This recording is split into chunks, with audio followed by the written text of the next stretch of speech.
The concert hall was quiet that Tuesday evening, the kind of quiet that made every footstep echo like a heartbeat. Rachel moved through the shadows of the backstage area, her worn leather toolbox bumping gently against her leg. She'd made this walk 1,000 times before, maybe more. 15 years of walking into empty theaters and concert halls, always arriving before anyone else, always leaving before the crowds came. She was a piano tuner. Not the kind of job most people dreamed about as kids, but it was hers, and she'd learned to find peace in it. There was something honest about the work. No pretending, no performing, just her and the instrument, making sure every note sang true. Tonight's job was at the Riverside Concert Hall, one of the biggest venues in the city. The stage lights were dim, and the burgundy velvet seats stretched out into darkness like a sea of shadows. In the center of it all sat a beautiful Steinway grand piano, black and gleaming under a single spotlight. Rachel set down her toolbox and ran, her hand along the piano's smooth surface. She'd tuned this particular instrument dozens of times. She knew its quirks, the way the middle C had a tendency to drift sharp, how the higher octaves needed a delicate touch. Over the years, she'd developed a relationship with pianos like other people had with old friends. She opened the lid and began her work, her practiced hands moving with quiet confidence. Adjust the tension, strike the key, listen. The sound waves told her everything she needed to know. Too bright, too dull, just right. It was like solving a puzzle where the pieces were made of sound. As she worked, her fingers occasionally brushed across the keys. And without thinking, she'd play a note here, a chord there. These little moments were her secret pleasure.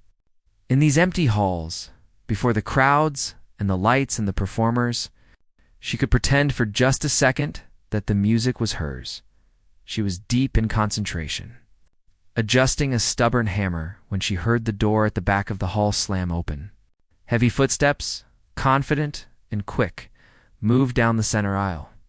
Rachel glanced up to see a tall man striding toward the stage, his expensive coat flowing behind him like a cape.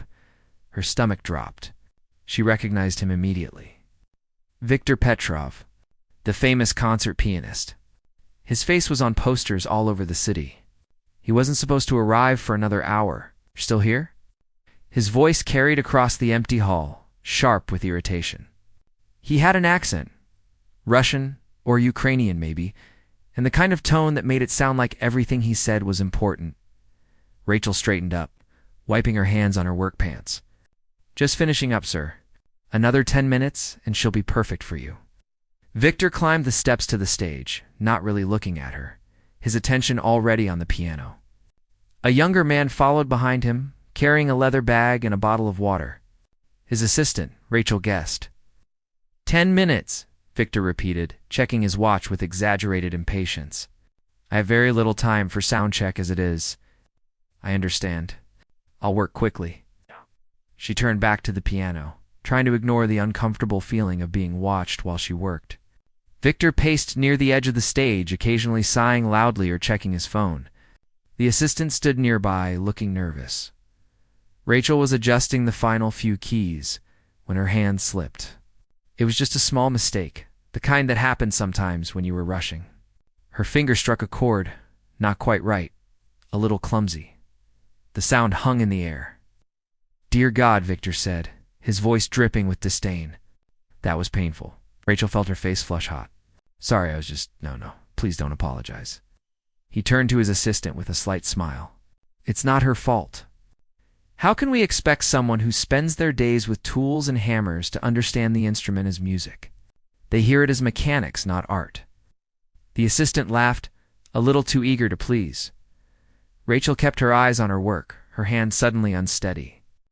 She'd heard comments like this before, little jabs from musicians who thought tuners were somehow beneath them. Usually, she could let it roll off her back. But something about tonight felt different. Maybe it was the way Viktor said it, so casual and certain, like it was just an obvious fact. She finished the last adjustment and started packing her tools. Moving quickly, wanting nothing more than to leave. You know, Viktor continued.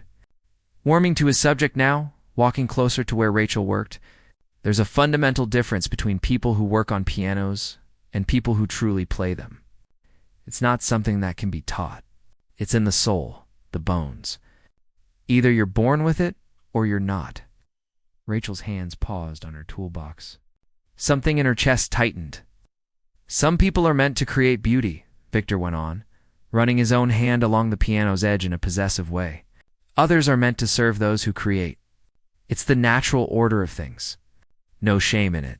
The world needs both. His assistant nodded along, and Rachel noticed a couple of stage crew members had stopped their work nearby, listening. She felt exposed, standing there in her work clothes, with her worn toolbox, while this famous man in his expensive suit explained her place in the world. "Have you ever actually played?" the assistant asked her suddenly, his tone friendly but somehow making it worse. "Like really played? Took lessons?" Rachel looked up. Everyone was watching her now, waiting for an answer. "I took lessons when I was young," she said quietly. "A long time ago," Victor said, as if this explained everything. "A little childhood hobby." "Yes." "A few years of practice, maybe, reached intermediate level, then real life happened. This is very common. But real pianists, we start young and never stop. We sacrifice everything. It's not a hobby we pick up and put down. It consumes us." He sat down at the piano bench, flexing his fingers. "This instrument demands complete devotion from the very beginning. Anything less, and you're just, well," he gestured vaguely at Rachel's toolbox.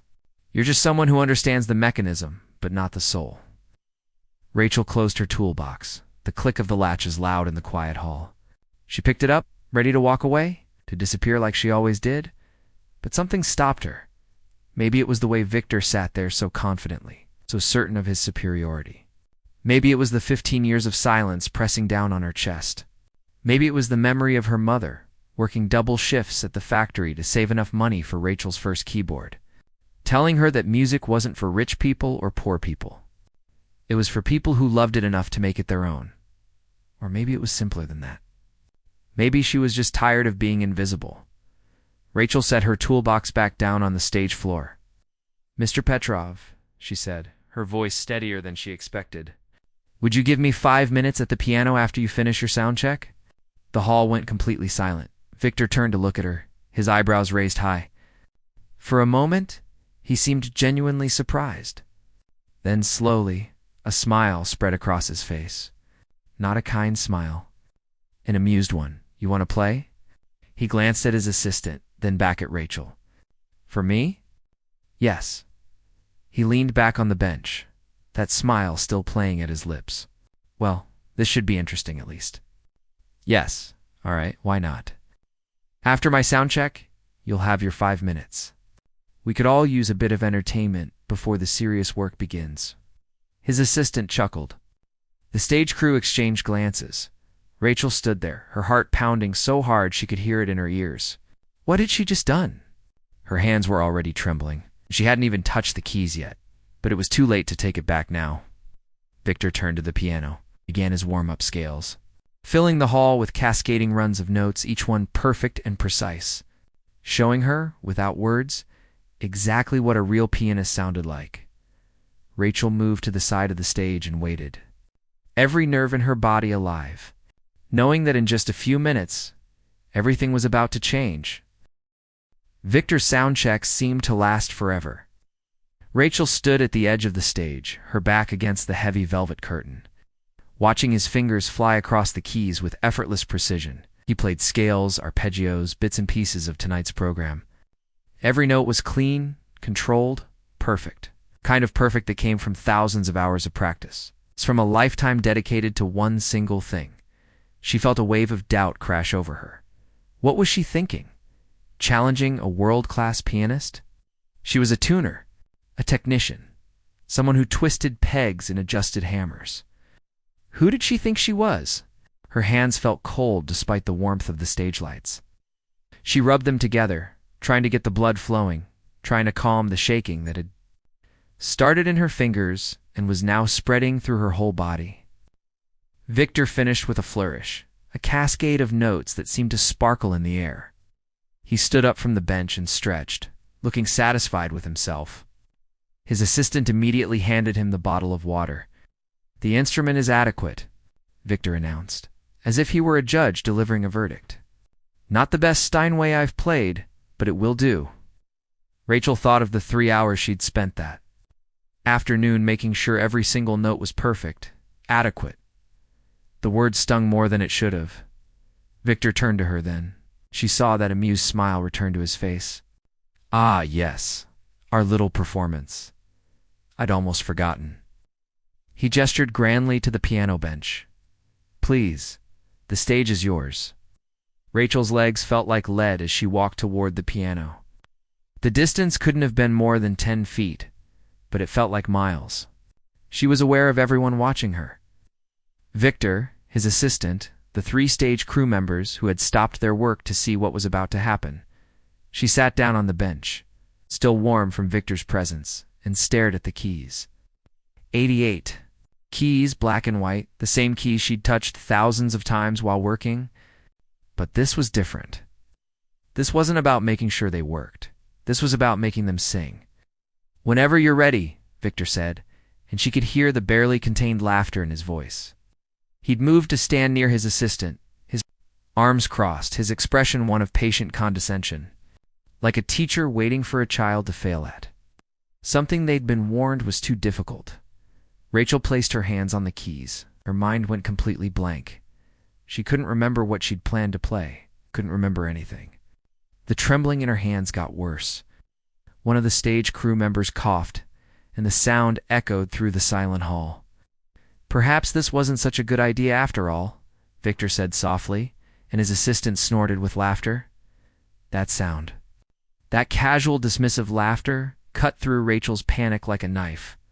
And suddenly, she wasn't in this concert hall anymore. She was 8 years old, in her 3rd grade music class, raising her hand to volunteer for the school talent show. She could hear Mrs. Patterson's kind but firm voice saying, "Maybe next year, honey. I think the violin players should go first." She was 12, asking about piano lessons at the community center. It's the instructor glancing at her mother's worn clothes and suggesting something more practical, perhaps. She was 17, playing. At her mother's funeral, the only music they could afford since they couldn't hire anyone. Her aunt whispering to another relative, "It's nice, she can play a little. Shame she never got proper training." She was 25, applying for a position at a music conservatory, any position. And the director explaining that they really needed someone with a more traditional background in music education. Every time someone had smiled and suggested she wasn't quite good enough, every time someone had patted her on the head, metaphorically, and told her to be realistic, every time someone had looked at her like Victor was looking at her right, now like she was a child playing dress-up in an adult's world. The trembling in her hands stopped. Rachel took a breath and began to play. She chose Chopin. Nocturne in E-flat major, Opus 9, number 2. Not the most technically difficult piece in the classical repertoire, but one that required something harder than speed. It required feeling. It required a player to be vulnerable, to open their chest, and let the music pour out from somewhere deeper than skill. The first notes floated into the empty hall, soft and melancholy and achingly beautiful. Rachel didn't play it the way it was supposed to be played, the way her childhood teacher had taught her from that worn library book, the way she'd heard it performed by countless concert pianists over the years. She played it the way it felt, the way it sounded in her head during those long midnight hours when she practiced alone in empty theaters, when there was no one to judge, no one to tell her she was doing it wrong. She played it like a conversation with someone who'd been gone a long time. She played it like a letter she'd never sent. She played it like all those years of silence had finally found a voice. Behind her, she heard someone's breath catch. She didn't turn to look, didn't want to break the spell. Her fingers moved across the keys with a confidence that surprised her, muscle memory taking over, all those secret hours of practice revealing themselves. The melody swelled and receded like waves. She let the notes breathe, gave them space. Didn't rush through the difficult passages, but lingered in them. Found the emotion hiding in the technical challenges. This was what the music professors never seemed to understand. The notes on the page were just instructions. The real music happened in the spaces between them. In the decision of when to press and when to pull back, when to push forward and when to let the silence speak. She reached the most delicate section, where the right hand played a high, singing melody, while the left hand provided a gentle, rocking accompaniment. Her hands had positioned thousands of hammers to make this exact sound possible. Now she was the one calling that sound into being. The hammer she'd adjusted on the high flat struck perfectly, singing out clear and pure. The piece built toward its emotional climax, and Rachel felt tears prick at the corners of her eyes. She was playing for her mother now. It's for the woman who'd believed in her when no one else did, who'd died before Rachel had the courage to really try. She was playing for every empty concert hall she'd sat in alone, every performance she'd watched. From the shadows, every time she'd told herself that listening was enough, that serving music was the same as making it. The final notes came, soft and fading, like a whisper disappearing into darkness. Rachel held the last chord, let it ring out until it dissolved into silence, and slowly lifted her hands from the keys. The hall was completely quiet. She sat there, not turning around, not ready to face whatever was behind her. Her heart was pounding and her hands were shaking again, but it was different now. Not fear, something else. Release, maybe. Ow. Or relief. After what felt like an eternity, she heard footsteps. Slow, measured, approaching from behind. She turned. On the bench to see Victor standing there, his face completely transformed. The amusement was gone. The condescension was gone. He looked almost pale, his eyes wide, his mouth slightly open. "Where?" he said, and his voice came out rough, like he had to force the words past something blocking his throat. "Where did you learn to play like that?" His assistant stood frozen several feet back, the water bottle dangling forgotten in his hand. The stage crew hadn't moved at all. Rachel stood up from the bench, her legs unsteady. "I taught myself," she said quietly. "Mostly. That's impossible." Victor shook his head. "That kind of interpretation, that level of emotional maturity, you can't just teach yourself that from a book or watching others." "I've been practicing," Rachel said. "Every night. It's after my jobs. In places like this, when everyone else has gone home." She gestured around the empty hall. For 15 years, Victor stared at her like he was seeing her for the first time. Really seeing her, not just glancing at the uniform and the toolbox and making assumptions. 15 years, he repeated slowly, and his expression changed and Rachel recognized it immediately. Shame. Deep, genuine shame. His eyes dropped to the floor. "I need to apologize," he said, and the words seemed to cost him something.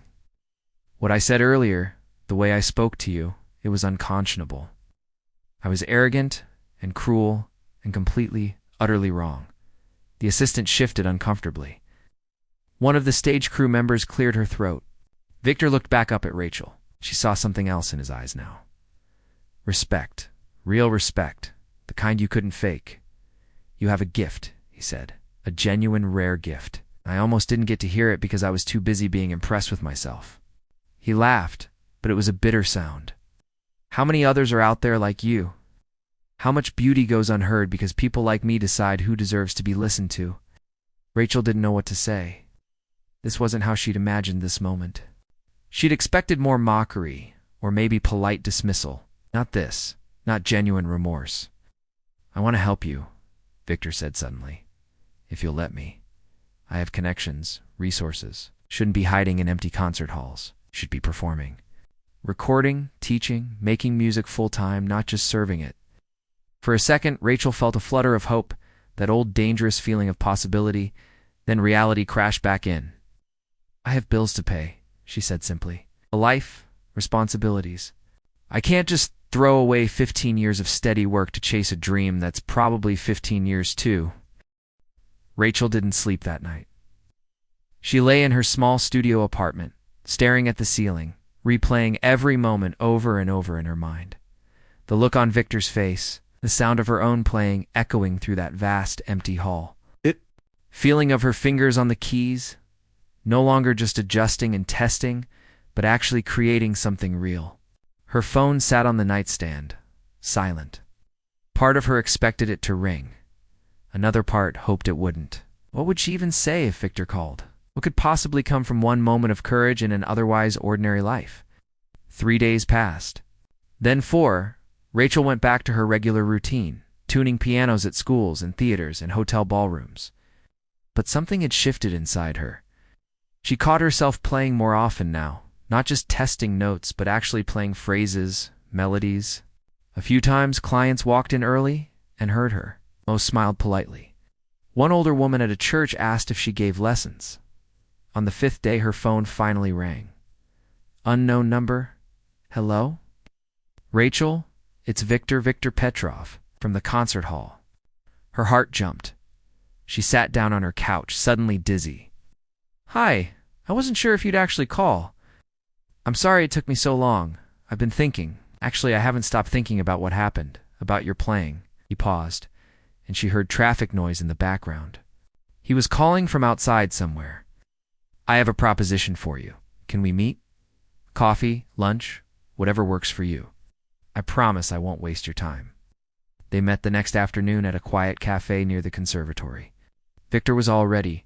There, when Rachel arrived, sitting at a corner table, 2 cups of coffee in front of him. He looked different without the stage lights and expensive coat. More human. Tired, even. Thank you for coming, he said as she sat down. I wasn't sure you would. I almost didn't. Rachel wrapped her hands around the warm coffee cup. I'm still not sure what we're doing here. Victor leaned forward, his expression intense. I spoke with some colleagues after that night. Other musicians, people in the industry. I told them what happened, described your playing, and I recorded it on my phone. I hope you don't mind. I wanted to remember it exactly as it was. Rachel's stomach tightened. You recorded me, just the audio. From where I was standing, the quality isn't great, but the performance is still clear. He pulled out his phone but didn't play it. I showed it to 3 different people. Concert pianists, music professors, people who've heard everything. Do you know what they all said? She shook her head, not trusting her voice. They all asked the same question. Who is this? They couldn't believe you weren't already performing professionally. One of them, Daniel Chen. He runs a small recording studio. He wants to meet you. The cafe suddenly felt too warm. Rachel took a sip of coffee, buying herself time to think. Victor, I appreciate this. Really, I do. I can't just drop everything and become a concert pianist. That's not how real life works. I have rent to pay. I have clients who depend on me. I know. I understand that. I'm not suggesting you quit your job tomorrow. Victor's hands moved as he talked, animated, passionate. But what if we could do this gradually? What if you could record something, just 1 or 2 pieces, professionally done, and see what happens? No promises, no pressure. Just see if there's an audience for what you do. If there isn't, then you've lost nothing but a few hours of your time. But Rachel, I've been in this business for 30 years. I know talent when I hear it. And more than talent, I hear something rare. You play like someone who understands loss, who understands longing. That's not something you can teach. It's not something most performers have, even the technically perfect ones. Rachel thought about her apartment, about her mother's old keyboard that still sat in the corner, about all those midnight practice sessions that no one knew about. Why are you doing this? She asked. You don't know me. You don't owe me anything. Victor was quiet for a moment. He looked down at his coffee, because I was reminded of something I'd forgotten. When I started playing, when I was 6 years old in St. Petersburg, I didn't play because I wanted to be famous or successful. I played because I had to, because the music was inside me and it needed to come out. He looked up at her. Somewhere along the way, I forgot that feeling. I got caught up in competitions and reviews and concert halls and reputation. I started thinking about music as a career instead of as a calling. He smiled, but it was sad around the edges. When you played that night, I heard what I used to sound like before all of this. Before I became Victor Petrov, the famous pianist. You reminded me why any of this matters, so I guess I'm doing this for selfish reasons too. Maybe helping you is a way of helping myself remember who I used to be. Rachel felt something crack open in her chest. This wasn't what she expected. She thought maybe he'd want to show her off, prove something, make himself look good by discovering hidden talent. But this felt genuine, honest. Okay, she heard herself say. Let me meet this recording studio person. Daniel, you said? Victor's whole face lit up. Really? You'll do it? I'll think about it. That's all I'm promising. That's all I'm asking. Victor pulled out his phone again, this time scrolling through contacts. Let me set it up. Are you free this Saturday? The meeting with Daniel Chen happened in a converted warehouse in the Arts District. The recording studio was smaller than Rachel expected, cozy almost, with exposed brick walls and soft lighting. Daniel was in his 40s, wearing jeans and a sweater, his hair pulled back in a ponytail. He greeted her with a warm handshake and an easy smile. Victor's told me about you, he said. I heard the recording. I have to admit, I was skeptical at first. Victor has a tendency to exaggerate when he's excited about something. But then I actually listened. He gestured toward a room with a beautiful grand piano visible through a glass window. That's real artistry, not just technique. Heart. Rachel followed him through the studio, past walls covered with photographs of musicians she recognized, album covers, awards. This was a serious place. Real artists worked here. I usually record classical musicians, jazz players, composers working on film scores, Daniel explained. I'm not interested in gimmicks or viral moments. I want music that lasts. I think you might have that. They walked into the recording room. The piano sat in the center, microphones positioned around it like attentive listeners. The walls were covered in acoustic panels, and the afternoon light came through high windows, making everything glow. Why don't you play something, Daniel suggested. Not for recording, just so I can hear you in person. Victor's phone recording was good, but I want to hear the real thing. Rachel's hands started shaking again, just like that night at the concert hall. But she walked to the piano anyway, sat down, and placed her fingers on the keys. They felt cool and smooth, perfectly weighted. She played Debussy this time, Clair de Lune, the Moonlight Piece. It started soft and dreamy, like water reflecting light, and she let herself disappear into it. She forgot about Daniel listening, forgot about Victor waiting somewhere outside, forgot about all her doubts and fears. There was just the music in her hands and the way the notes seemed to hang in the air like small miracles. When she finished, the room was silent, except for the last note fading away. She turned to see Daniel standing completely still, his arms crossed, his expression unreadable. Then he smiled. Okay, I'm in. Let's make a recording just like that, Rachel asked. Just like that, I've heard enough. Charon sat down, leaning forward with his elbows on his knees. Here's what I'm thinking. We record 4 pieces, maybe 5. Short album. It's nothing too ambitious, just enough to showcase what you can do. We'll do it over several sessions, so you don't have to take time off work. Early mornings, evenings, weekends, whatever works for you. Rachel's mind was racing, and then what? What happens with a recording? We release it. Put it on streaming platforms, send it to some classical music reviewers I know, see what happens. Maybe nothing happens. Maybe it finds an audience. But either way, you'll have something real, something professional. Your music, preserved exactly as you play it. I can't pay for studio time, Rachel said quietly. I don't have that kind of money. I'm not asking you to pay. This is on me. Call it an investment in something I believe in. Daniel glanced toward the door where Victor had been waiting. Victor's already offered to cover any costs, actually, but I told him no. This is my studio, my decision. I want to do this because I think your music deserves to be heard, not because someone's paying me to think that. Rachel looked at the piano, then back at Daniel. Can I have some time to think about it? Of course. Take all the time you need. Daniel stood up and handed her a business card. But I hope you'll say yes. The world has plenty of technically perfect pianists. It doesn't have enough honest ones. Rachel left the studio in a daze. Victor was waiting outside, sitting on a bench, scrolling through his phone. He looked up when she emerged. Well, he asked, standing up quickly. What did he say? He wants to record me. An album. 4 or 5 pieces. That's wonderful. Did you say yes? Rachel shook her head slowly. I told him I needed to think about it. Victor looked confused. What's there to think about? Hey, this is an incredible opportunity. Been envy. Rachel spent the next week in a fog of indecision. She'd pull out Daniel's business card a dozen times a day, stare at it, then put it back in her pocket.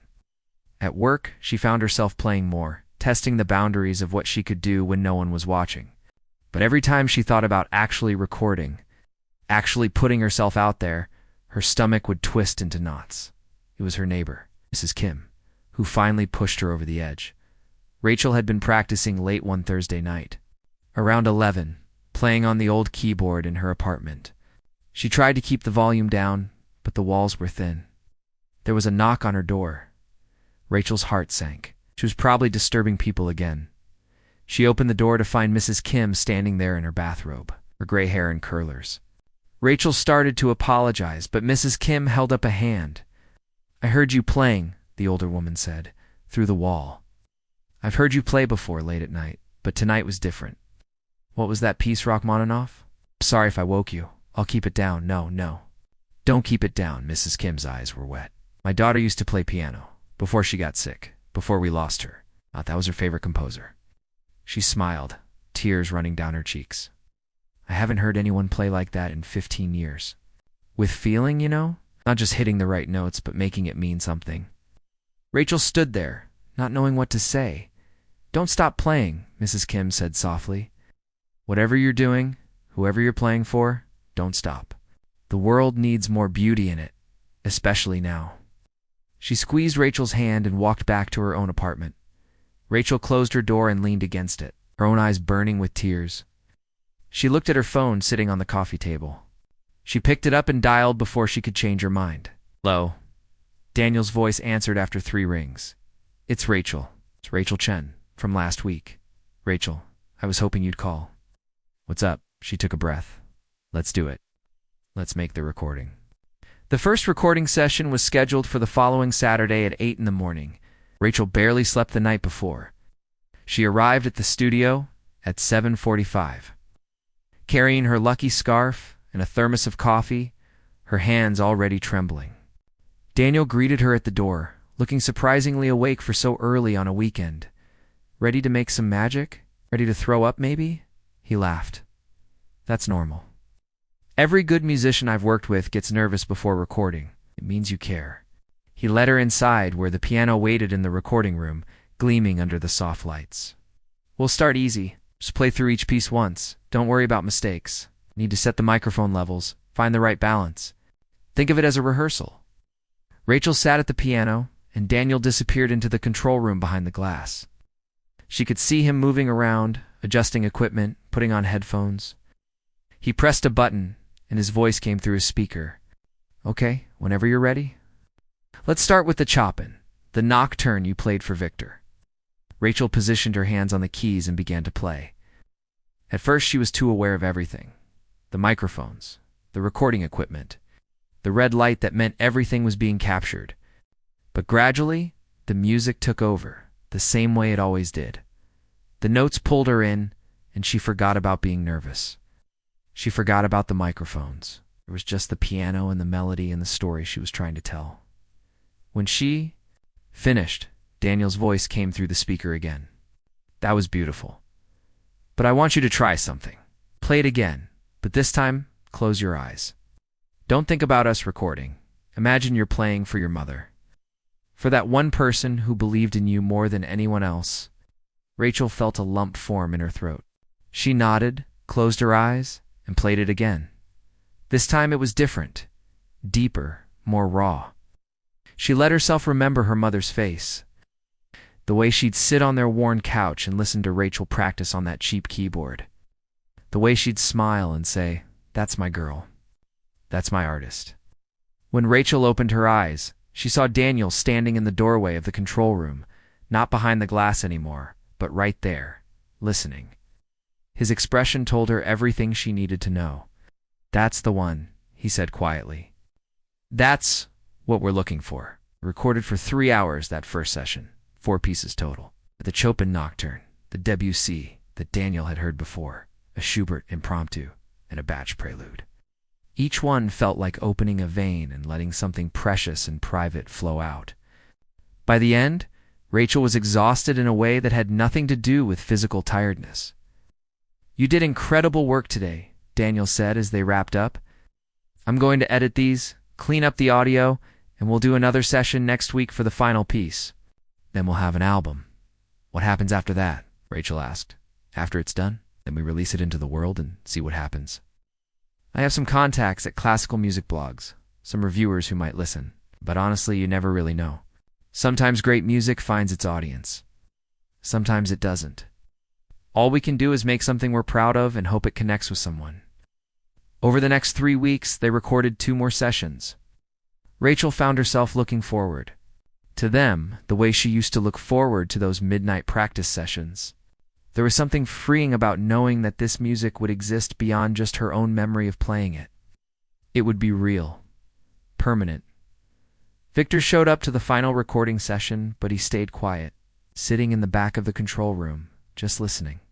When Rachel finished the last piece, a hauntingly beautiful Satie gymnopody, she saw him wipe his eyes quickly, pretending he had something in them. "That's a wrap," Daniel announced, his voice full of satisfaction. "We have an album." The 3 of them went out for lunch afterward to celebrate. They talked about music, about life, about the strange paths that led people to where they ended up. Rachel found herself laughing more than she had in years. "So what are you going to call it?" Victor asked. "The album needs a name." Rachel thought for a moment. "After Hours," she said, "because that's when I learned to play. After everyone else had gone home." Daniel nodded approvingly. "Perfect. I love it." Wow. The album was released 3 weeks later on a Tuesday morning. Daniel sent Rachel the link to where people could stream it or buy it. She stared at her phone screen, seeing her own name there in black and white. Rachel Chen, After Hours. It looked surreal, like someone else's life. "Don't obsess over the numbers," Daniel had warned her. "Just let it exist. Let people find it naturally." But Rachel couldn't help checking. The first day, there were 17 streams, all probably from people she knew. Victor, Daniel, Mrs. Kim, maybe some of Daniel's friends. The second day, 23. The third day, 40-1. Then, on the 4th day, something changed. Rachel was at work, tuning a piano at a high school auditorium, when her phone started buzzing constantly. Text messages, emails, notifications piling up one after another. She pulled it out, confused, and saw messages from Daniel, from Victor, from numbers she didn't recognize. Her hands shaking, she opened the first message from Daniel. "Check Twitter. Check Instagram. It's happening." She opened social media and searched for her name. What she saw made her knees weak. A famous classical music blogger had written about the album. But it wasn't just a review, it was a story. The story of a piano tuner who'd been practicing in secret for 15 years. The story of Victor's encounter with her and his transformation from dismissive to supportive. The story of hidden talent finally being heard. The post had been shared thousands of times. Musicians were commenting. Critics were weighing in. But more than that, regular people were sharing it, talking about how the music had moved them. How it reminded them of their own hidden dreams, their own secret talents. One comment in particular caught Rachel's eye. It was from a woman named Jennifer. "I've been listening to this album on repeat for 2 days. My mother passed away last year and I haven't been able to listen to piano music since because it was her favorite. But this music doesn't make me sad. It makes me feel like she's still here somehow, like beauty can exist even in grief. Thank you, Rachel Chen, whoever you are." Rachel sat down on the edge of the stage, her phone clutched in her hand, tears streaming down her face. People were listening. Strangers were listening. And it meant something to them. Her phone buzzed again. Call this time, from Victor. "Have you seen?" he asked when she answered, his voice excited. "Have you seen what's happening? I'm looking at it right now. I can't believe it. Believe it. This is real, Rachel. Your music is reaching people. This is just the beginning." He paused. "There's something else. A small venue here in the city, the Riverside Theater. They want to know if you'd be interested in performing. A single concert, just you and the piano. Nothing huge, maybe 200 seats. What do you think?" Rachel looked around the empty high school auditorium. The piano she'd been tuning sat waiting, its lid open, keys gleaming. A year ago, even a month ago, she would have said no automatically. It was too scary, too risky, too impossible. But that was before she'd played for Victor, before she'd recorded an album, before she'd seen her music touch the heart of a grieving daughter she'd never met. "Yes," she heard herself say. "Yes, I'll do it." "Really? You're sure?" The night of the concert arrived faster than Rachel expected. She stood backstage at the Riverside Theater, the same venue where she'd tuned pianos dozens of times before. But tonight was different. Tonight, she wasn't here to work. She was here to perform. Through a gap in the curtain, she could see the seats filling up. 200 capacity, Victor had said, but it looked like more. People kept coming, squeezing into every available space. She recognized some faces. Mrs. Kim was there in the third row, dressed in her best outfit. Daniel sat near the sound booth, looking calm and confident. And Victor was in the front row, center seat. Exactly where he'd sat that night months ago. When he'd dismissed her so casually, Rachel's hands were ice cold despite the warmth backstage. She rubbed them together, trying to get feeling back into her fingers. A stage manager, a young guy with kind eyes, poked his head around the corner. 5 minutes, Ms. Chen. Can I get you anything? Water. I'm okay. Thank you. He nodded and disappeared. Rachel was alone again with her thoughts and her fear. What if she froze up there? What if her hands shook so badly she couldn't play? What if everyone who'd streamed her album online realized that it had all been some kind of studio magic and lived she was nothing special? Her phone buzzed. A text from an unknown number. You don't know me, but I'm here tonight in the audience. I'm the one who wrote that comment about my mother, Jennifer. I drove 3 hours to be here. Thank you for giving me my love of piano music back. Whatever happens tonight, you've already given me something precious. Rachel read the message 3 times, feeling tears prick her eyes. She couldn't mess this up. Not for Jennifer. Not for Mrs. Kim. Not for all those people who'd connected with her music. When it was just sound waves traveling through the internet. Now they were here, real people in real seats, waiting to hear her play in person. The stage manager returned. It's time. Rachel walked to the edge of the stage, hidden behind the curtain. She could hear the murmur of the crowd, the excitement, the anticipation. The house lights dimmed. The audience grew quiet. Then the curtain opened, and there she was, standing alone on stage with nothing but a spotlight and a piano. The applause was immediate and warm. Rachel walked to the piano bench, her legs somehow carrying her, even though she couldn't feel them. She sat down and looked out at the audience. The lights made it hard to see individual faces, but she could feel them there. 200 people holding their breath, waiting. She placed her hands on the keys and closed her eyes. Just like in the recording studio. Just like all those midnight practice sessions. The piano was just a piano. The music was just music. She could do this. Rachel began with the Chopin Nocturne, the piece that had started everything. The opening notes floated out into the theater, soft and intimate, and the room seemed to lean in closer. She let herself fall into the music, stopped thinking about the audience, stopped worrying about mistakes. There was just the melody and her hands and the story she needed to tell. The piece built and swelled and fell away again. And when she played the final delicate notes, there was a moment of pure silence. Then the applause came, not polite and restrained, but genuine and enthusiastic. Someone in the back whistled. She heard Victor's voice call out "Brava." Rachel opened her eyes and smiled. The fear was still there, but it was smaller now, manageable. She moved into the next piece, then the next, each one building her confidence. The Debussy felt like moonlight made into sound. The Schubert danced and sparkled. The Bach was mathematical and perfect and somehow deeply human all at once, between pieces. She started talking to the audience. It wasn't planned, but it felt natural. This next piece is Sati, she said, her voice carrying through the theater. I used to play this late at night when I was alone in empty concert halls like this one. I'd finish tuning someone else's piano, and then, before I left, I'd play just a little bit. Just for myself. I never imagined anyone else would hear it. And I definitely never imagined I'd be sitting here playing for all of you. She saw people nodding, smiling. They were with her. Someone asked me recently why I waited so long to share my music. Why I hid for 15 years? Rachel's hands rested on the keys. I think it's because I was afraid. Afraid I wasn't good enough, wasn't trained properly, wasn't the right kind of person to be a real musician. But then I realized something. Music doesn't belong to any particular kind of person. It belongs to everyone who loves it enough to keep trying, even when it's hard. Even when no one's watching. The applause that followed was different, deeper. People were standing now, and Rachel realized with shock that they were giving her a standing ovation. And she hadn't even finished the concert yet.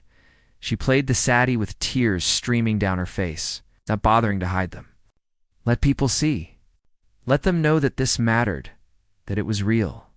That 15 years of waiting and hoping and practicing in secret had led to this moment. When the concert ended, when the final notes of the last piece faded away and Rachel stood to take her bow, the entire audience rose to their feet.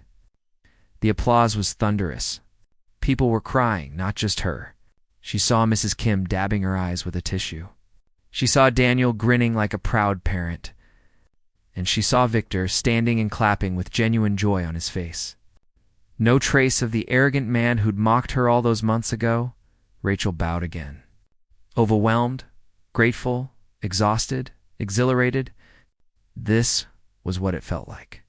This was what she'd been missing all those years. After the concert, there was a small reception in the lobby. Rachel stood near the piano, still trying to process what had just happened, when people started coming up to her. Not critics or music professionals. Just regular people who wanted to tell her what her music meant to them. A teenage girl with braces told her she'd started taking piano lessons again after giving up 2 years ago. An elderly man said her recording had helped him through his wife's last days in hospice. A middle-aged woman explained that she'd always wanted to learn piano, but thought she was too old. Until she'd heard Rachel's story, and then Jennifer appeared. The one who'd driven 3 hours, the one who'd lost her mother.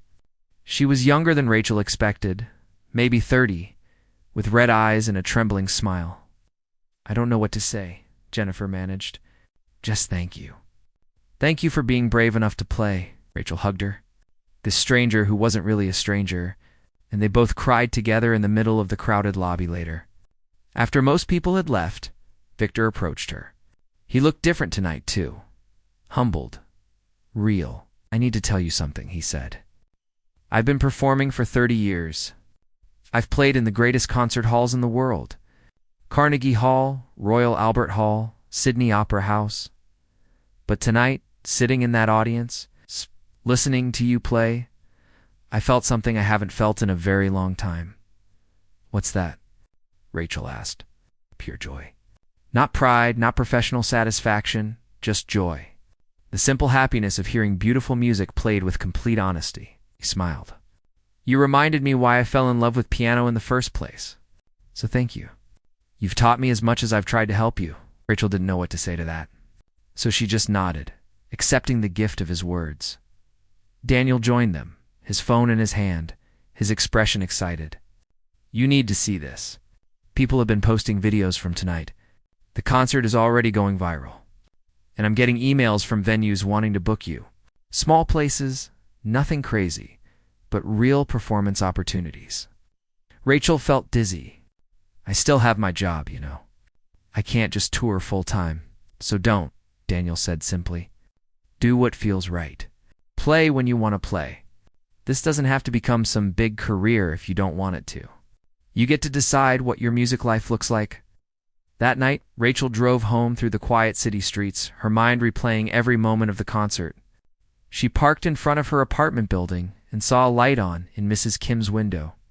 Before she could get out of the car, her phone buzzed with a text from the older woman. "I heard you come home. Come have tea if you're not too tired. I want to hear everything." Rachel smiled and texted back that she'd be there in 5 minutes. 6 months later, Rachel still tuned pianos.